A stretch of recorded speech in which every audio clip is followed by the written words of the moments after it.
দেৱলাল গলোচাৰ অনুমতিৰ অবিহনে কোনেও তাত কয়লা ব্যৱসায় কৰিব নোৱাৰে আৰু কণিকা হজাই চালান নলোৱাকৈ উমৰাংচুৰ পৰা কোনেও কয়লা ট্ৰান্সপৰ্টেশ্যন কৰিব নোৱাৰে।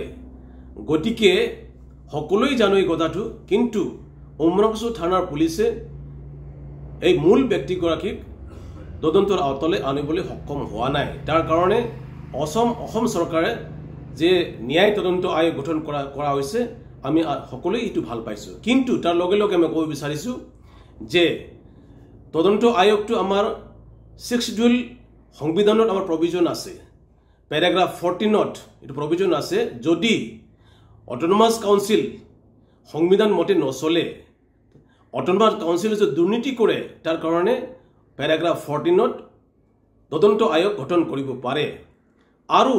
আৰু এটা আমাৰ সংবিধানত ব্যৱস্থা আছে, আমাৰ 6 শিডিউল সংবিধানত পেৰাগ্ৰাফ 16ত যদি কাউন্সিল অট'নমাছ কাউন্সিল যদি 6 শিডিউল অট'নমাছ কাউন্সিল যদি সংবিধান মতে নচলে আৰু তাত যদি দুৰ্নীতি হৈছে, তেনেহ'লে আয়োগ গঠন কৰাৰ লগে লগে পেৰাগ্ৰাফ 16 মতে যি এক্সিকিউটিভ কমিটি আছে, যি মুখ্য কাৰ্যবাহী সদস্য, তাক বৰখাস্ত কৰিব লাগে। আমি নিৰপেক্ষ আৰু নিকা তদন্তৰ কাৰণে এই মুখ্য কাৰ্যবাহী সদস্য CMক পদৰ পৰা বৰখাস্ত কৰিব লাগে, এইটো সংবিধানৰ প্ৰভিজন আছে। আৰু তাৰ লগে লগে গভৰ্ণৰে ৰাজ্যপাল মহামহিম ৰাজ্যপালে 6 মাহৰ কাৰণে নিজৰ অধীনত গোটেই ক্ষমতাটো তেওঁৰ আমাৰ মহামহিম ৰাজ্যপালৰ হাতত ৰাখিব, 6 মাহৰ কাৰণে ৰাখিব পাৰে, আৰু নহ'লে কোনোবা এজনক কেয়াৰটেকাৰ CM হিচাপত বহাই দিব পাৰে। এইটো হৈছে ব্যৱস্থা। গতিকে মই অসম চৰকাৰক, মুখ্যমন্ত্ৰী ডাঙৰীয়াক অনুৰোধ জনাইছোঁ যে তাত এজন সংবিধানিক পদত বহি থকাটো দেৱলাল গলোচাৰ কাৰণে উচিত নহয়। কাৰণ যেতিয়ালৈকে এই সংবিধানৰ পদত যদি তেওঁ থাকে, তেনেহ'লে তাত যে সাক্ষী থাকিব, তদন্তত বাধা দিব, সাক্ষীবিলাকক তেওঁ এনমলিজ কৰিব পাৰিব, সাক্ষীবিলাকক তেওঁ শান্তিত থাকিব নিদিব তাত।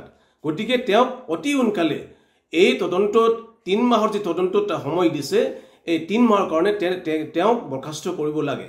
আৰু লগে লগে মই জনাব বিচাৰিছোঁ, অতি মন কৰিব লগা হৈছে যে তাৰ যে 3 কিলো যিটো কয়লা খনিৰ যিটো এৰিয়া, 3 কিলোৰ যে তাত IC 3 কিলো আউটপোষ্টৰ যিটো IC যোৱা বছৰ 2024 জুলাই মাহৰ 8 তাৰিখত তাৰ ট্ৰান্সফাৰ অৰ্ডাৰ ওলাইছিলে চিৰাং ডিষ্ট্ৰিক্টত, কিন্তু আজিলৈকে যোৱা নাই। আৰু তাৰ ডিমা হাছাও ডিষ্ট্ৰিক্টৰ ছুপাৰিণ্টেণ্ডেণ্ট অফ পুলিচ SP জনে যোৱা 2024 3 জুলাইত বৰপেটাত ট্ৰান্সফাৰ হৈছিলে, কিন্তু ইমান ডাঙৰ ডিষ্ট্ৰিক্ট পোৱাৰ সত্ত্বেও সি ডিমা হাছাও এৰি যোৱা নাই। গতিকে কিবা ৰহস্য থাকিব পাৰে। গতিকে গোটেইটো আমি এই তদন্তৰ আওতাত আনিবলৈ মই মুখ্যমন্ত্ৰীক অনুৰোধ জনাইছোঁ। আৰু যেতিয়ালৈকে এইবিলাক যদি থাকে, পুলিচ ডিপাৰ্টমেণ্টেই হওক, পুলিচ বিষয়াই হওক, বা আপোনাৰ কাউন্সিলৰ মুৰব্বী হওক, বা ফৰেষ্ট ডিপাৰ্টমেণ্টৰ মুৰব্বী হওক, যেতিয়ালৈকে এই পোষ্টত যদি এই থাকে সিহঁতে, তেনেহ'লে কেতিয়াও নিৰপেক্ষ তদন্ত হ'ব নোৱাৰে বুলি মই ভাবোঁ। গতিকে অতি সোনকালে যিবিলাক অফিচিয়েলছ আছে, যিবিলাক আপোনাৰ এই AMDCৰ অফিচাৰ্ছ হওক, বা ফৰেষ্ট ডিপাৰ্টমেণ্টৰ অফিচাৰ হওক, বা পুলিচ ডিপাৰ্টমেণ্টৰ হওক, বা কাউন্সিলৰ CM হওক, গোটেইটোকো এতিয়াৰ পৰা ট্ৰান্সফাৰ কৰিব লাগে আৰু CMক অতি সোনকালে বৰখাস্ত কৰিব লাগে। নহ'লে নিৰপেক্ষ আৰু নিকা তদন্ত কেতিয়াও হ'ব নোৱাৰে মই ভাবোঁ। গতিকে এই পদক্ষেপটো যাতে মুখ্যমন্ত্ৰীয়ে লয়। ধন্যবাদ।